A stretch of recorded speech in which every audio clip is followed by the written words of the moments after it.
ನಮಸ್ಕಾರ ಸ್ನೇಹಿತರೆ. ಇಂಗ್ಲೆಂಡ್ ವಿರುದ್ಧದ 5ನೇ ಟೆಸ್ಟ್ ಪಂದ್ಯವನ್ನ ಆಡಲು ಧರ್ಮಶಾಲಾ ತಲುಪಿದ ತಕ್ಷಣ ಟೀಂ ಇಂಡಿಯಾಗೆ ಸಿಕ್ಕಿದವು 3 ಗುಡ್ ನ್ಯೂಸ್ಗಳು. ಹಾಗಾದ್ರೆ ಸುದ್ದಿಯ ಸಂಪೂರ್ಣ ಮಾಹಿತಿ ಏನು? ಅಷ್ಟಕ್ಕೂ ಕೊನೆಯ ಟೆಸ್ಟ್ ಪಂದ್ಯಕ್ಕೂ ಮುನ್ನವೇ ಟೀಂ ಇಂಡಿಯಾಗೆ ಸಿಕ್ಕಿರುವ ಆ 3 ಶುಭ ಸುದ್ದಿಗಳಾದ್ರೂ ಯಾವುವು? ಹೀಗೆ ಇದರೆಲ್ಲದರ ಬಗ್ಗೆ ಇವತ್ತಿನ ಈ ಒಂದು ವಿಡಿಯೋದಲ್ಲಿ ತಿಳಿಸ್ಕೊಡ್ತಾ ಹೋಗ್ತೀನಿ. ಹೀಗಾಗಿ ದಯವಿಟ್ಟು ಈ ವಿಡಿಯೋವನ್ನ ಕೊನೆವರೆಗೂ ನೋಡಿ ಸ್ನೇಹಿತರೆ. ಆದ್ರೆ ಅದಕ್ಕಿಂತಲೂ ಮೊದಲು ನೀವು ಕೂಡ ಟೀಂ ಇಂಡಿಯಾದ ಅಭಿಮಾನಿಗಳಲ್ಲಿ ಒಬ್ಬರಾಗಿ ಈ ವಿಡಿಯೋವನ್ನ ನೋಡುತ್ತಿದ್ದರೆ ತಪ್ಪದೆ ಈ ಕೂಡಲೇ ಈ ವಿಡಿಯೋಗೊಂದು ಲೈಕ್ ಮಾಡಿ. ಅದೇ ರೀತಿ ಸ್ನೇಹಿತರೆ, ನಿಮ್ಮ ಪ್ರಕಾರ ಭಾರತ ಹಾಗೂ ಇಂಗ್ಲೆಂಡ್ ನಡುವಿನ 5ನೇ ಹಾಗೂ ಕೊನೆಯ ಟೆಸ್ಟ್ ಪಂದ್ಯವನ್ನ ಯಾರು ಗೆಲ್ಲಬಹುದು ಎನ್ನುವ ನಿಮ್ಮ ಅನಿಸಿಕೆ ಹಾಗೂ ಅಭಿಪ್ರಾಯಗಳನ್ನ ಕಾಮೆಂಟ್ ಮಾಡುವ ಮೂಲಕ ತಪ್ಪದೆ ತಿಳಿಸಿ.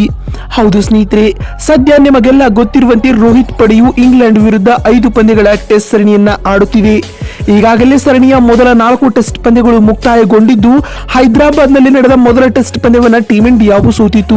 ಆದರೆ ಅಲ್ಲಿಂದ ಹ್ಯಾಟ್ರಿಕ್ ಗೆಲುವು ಸಾಧಿಸಿದ ಟೀಂ ಇಂಡಿಯಾವು ಈಗಾಗಲೇ ಸರಣಿಯಲ್ಲಿ 3-1 ಅಂತರದ ಮುನ್ನಡೆಯನ್ನ ಪಡೆದುಕೊಂಡು ಇನ್ನೊಂದು ಪಂದ್ಯ ಬಾಕಿ ಇರುವಂತೆ ಸರಣಿಯನ್ನ ಸಹ ವಶಪಡಿಸಿಕೊಂಡಿದೆ ಸ್ನೇಹಿತರೆ. ಇನ್ನು ಇದೀಗ ಉಭಯ ತಂಡಗಳು ಸರಣಿಯ 5ನೇ ಹಾಗೂ ಕೊನೆಯ ಟೆಸ್ಟ್ ಪಂದ್ಯದ ಮೇಲೆ ಕಣ್ಣ ನೆಟ್ಟಿವೆ. ಹೌದು, ಭಾರತ ಹಾಗೂ ಇಂಗ್ಲೆಂಡ್ ನಡುವಿನ 5ನೇ ಹಾಗೂ ಕೊನೆಯ ಟೆಸ್ಟ್ ಪಂದ್ಯವು ಇದೇ ಮಾರ್ಚ್ 7ರಿಂದ ಮಾರ್ಚ್ 11ರವರೆಗೂ ನಡೆಯಲಿದೆ ಸ್ನೇಹಿತರೆ.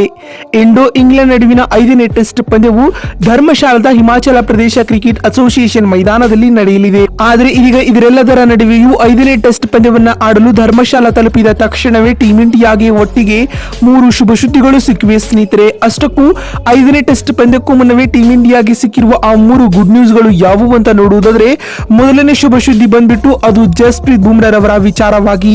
ಹೌದು ಸ್ನೇಹಿತರೆ, ಟೀಂ ಇಂಡಿಯಾದ ಟೆಸ್ಟ್ ತಂಡದ ವೈಸ್ ಕ್ಯಾಪ್ಟನ್ ಆಗಿದ್ದ ಬುಮ್ರಾ ರವರು ಇಂಗ್ಲೆಂಡ್ ವಿರುದ್ಧದ 4ನೇ ಟೆಸ್ಟ್ ಪಂದ್ಯದಿಂದ ವಿಶ್ರಾಂತಿ ಪಡೆದುಕೊಂಡಿದ್ದರು. ಆದರೆ ಇದೀಗ ಧರ್ಮಶಾಲಾದಲ್ಲಿ ನಡೆಯಲಿರುವ 5ನೇ ಟೆಸ್ಟ್ ಪಂದ್ಯದ ಮೂಲಕ ಕಂಬ್ಯಾಕ್ ಮಾಡಲಿದ್ದಾರೆ ಸ್ನೇಹಿತರೆ. ಈ ಮೂಲಕ ಇದು ಟೀಂ ಇಂಡಿಯಾದ ಅಭಿಮಾನಿಗಳಿಗೆ ಅತಿ ದೊಡ್ಡ ಶುಭ ಸುದ್ದಿ ಅಂತಾನೆ ಹೇಳಬಹುದು. ಏಕೆಂದ್ರೆ ಬುಮ್ರಾ ರವರು ಟೀಂ ಇಂಡಿಯಾದ ಬೌಲಿಂಗ್ ಬ್ರಹ್ಮಾಸ್ತ್ರ ಅಂತಾನೆ ಹೇಳಬಹುದು ಸ್ನೇಹಿತರೆ. ಇನ್ನು ಧರ್ಮಶಾಲಾ ತಲುಪಿದ ತಕ್ಷಣ ಟೀಂ ಇಂಡಿಯಾಗೆ ಸಿಕ್ಕಿರುವ 2ನೇ ಗುಡ್ ನ್ಯೂಸ್ ಯಾವುದು ಅಂತ ನೋಡುವುದಾದ್ರೆ, ಅದು ದೇವದತ್ ಪಡಿಕ್ಕಲ್ ರವರ ವಿಚಾರವಾಗಿ. ಹೌದು ಸ್ನೇಹಿತರೆ, ನಮ್ಮ ಕನ್ನಡಿಗರಾದ ದೇವದತ್ ಪಡಿಕ್ಕಲ್ ರವರು ಇಂಗ್ಲೆಂಡ್ ವಿರುದ್ಧದ 5ನೇ ಟೆಸ್ಟ್ ಪಂದ್ಯದಲ್ಲಿ ಡೆಬ್ಯೂ ಮಾಡುವುದು ಬಹುತೇಕ ಕನ್ಫರ್ಮ್ ಆಗಿದೆ ಅಂತ ಹೇಳಬಹುದು.